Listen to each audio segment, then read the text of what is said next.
রূপা ছোটবেলাতেই বুঝে গিয়েছিল জীবনটা সবার জন্য সহজ হয় না। বাবা মা ছোটবেলায় মারা যায়। মাত্র 7 বছর বয়সে রূপা হয়ে পড়ে একা। পৃথিবীর সমস্ত দায়িত্ব তার ছোট্ট কাঁধে এসে পড়ে।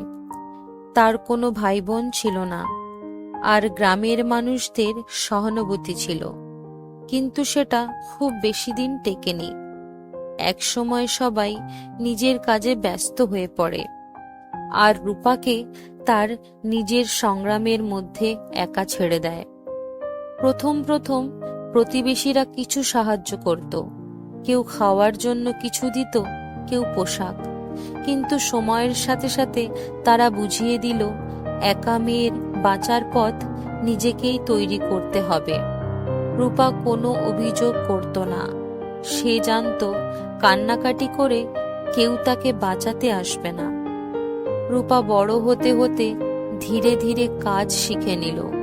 অন্যের বাড়িতে কাজ করত, ফসলের মাঠে যেত। পিঠে ভারী বোঝা তুলে নেওয়া তার অভ্যাস হয়ে গেল। তবুও এই কঠোর পরিশ্রম যেন তার জীবনকে একটু সহজ করার চেষ্টা করত। মাঝে মধ্যে রাতগুলো একা কাটানো খুব কঠিন হয়ে পড়ত। ঘরের কাজ ভেঙে বাতাস ঢুকত, ছাদ থেকে বৃষ্টির পানি পড়ত। শীতে গায়ে জড়ানোর মতো একটা মোটা কম্বলও ছিল না। এমন অনেক রাত সে শুধু অশ্রু জলে বিছানা ভিজিয়ে ঘুমানোর চেষ্টা করত। সবচেয়ে কষ্টদায়ক ছিল মানুষের চোখে করুণার চাহনি, যেন রূপা তাদের জন্য এক ব্যর্থতার প্রতীক।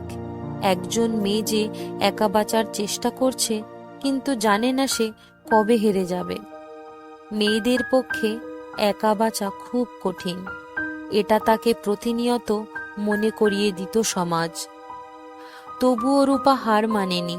তার ছিল ইচ্ছা শক্তি, ছিল বাঁচার তীব্র আকাঙ্ক্ষা। সে জানত তাকে টিকে থাকতে হবে, তার বাবা মার স্মৃতির জন্য, তার নিজের অস্তিত্বের জন্য। সে পড়তে চাইত, কিন্তু বই কেনার সামর্থ্য ছিল না। তাই গ্রামের এক শিক্ষকের কাছে বিনা বেতনে পড়াশুনো করত। সময়ের সাথে সাথে সে নিজের মতো করে পড়াশুনো চালিয়ে গেল। অন্যরা যখন বলতো এত কষ্টের মধ্যেও পড়াশুনো করে কি হবে, রূপা চুপ করে শুনত, কিন্তু থামত না। কিছু বছর পর রূপা যখন কিশোরী, তখন একটি এনজিও থেকে সাহায্য আসে। তারা মেয়েদের শিক্ষা নিয়ে কাজ করত। রূপার জীবন বদলে যেতে শুরু করলো। তারা তার পড়াশুনোর দায়িত্ব নিল, তাকে শহরে নিয়ে গেল এবং একটি স্কুলে ভর্তি করে দিল। প্রথমে শহরের নতুন জীবনে মানিয়ে নিতে রূপার খুব কষ্ট হচ্ছিল। গ্রাম থেকে আসা এই একা মেয়েটি বুঝতে পারছিল না শহরের ব্যস্ততা আর নতুন নতুন মানুষের মাঝে সে কোথায় দাঁড়াবে। কিন্তু ধীরে ধীরে নিজের অদম্য ইচ্ছাশক্তি আর পরিশ্রমের মাধ্যমে রূপা নিজেকে প্রতিষ্ঠিত করতে শুরু করল।